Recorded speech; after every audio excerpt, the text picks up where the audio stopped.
இப்ப தாவேகா 20-30% தாண்டினா தான் இந்த மாதிரி சீட்டுகள் வர முடியும். அப்ப இங்க 30 வந்தா எங்க இருந்து அவர் எடுப்பார்? திமுகலேருந்து எடுப்பாரா, அதிமுகலேருந்து எடுப்பாரா? இந்த குழப்பங்கள் கிட்டத்தட்ட காமாக்கியா பார்த்தா 2ல இருந்து எடுக்கிறாருன்னு வருது. ஸோ அடுத்தது பார்த்தா இன்னும் சிலர் அதர்ஸ்ன்னு தாவேகாவா மற்றவர்களோ 1லிருந்து 6 சைபர்லேருந்து 6 5லிருந்து 8. தமிழ்நாட்டை பொறுத்த வரைக்கும் சில மாநிலங்களில் சில சுயேட்சைகள் ஒரு பர்டிகுலர் ஜாதியை சேர்ந்தவரோ இல்லை முஸ்லீம்கள் அதிகமாக இருக்கிற தொகுதி அப்படி இருந்தால் ஜெயிக்கலாம்.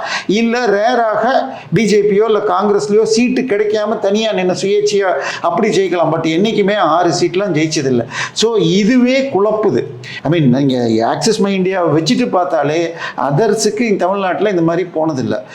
இப்போது தாவேகா எவ்வளோ ஓட்டுவாங்க? இப்போ இந்த கேள்வி தான் நீங்கள் போய் சர்வே எடுத்தாலும் சரி, நீங்கள் போய் கேமரா நீட்டினாலும் பலர் விஜய் விசில்னு சொன்னாங்க. ஆனால் இதை ஏற்றுக்க முடியுமா? ஏன்னா இது ஒவ்வொருத்தரும் 18 குறைஞ்சபட்சம் 4லிருந்து 6 அதிகபட்சம் 98லேருந்து 120ன்னு போயிருக்கு. ஸோ இந்த குழப்பம் நீடிக்கிறது.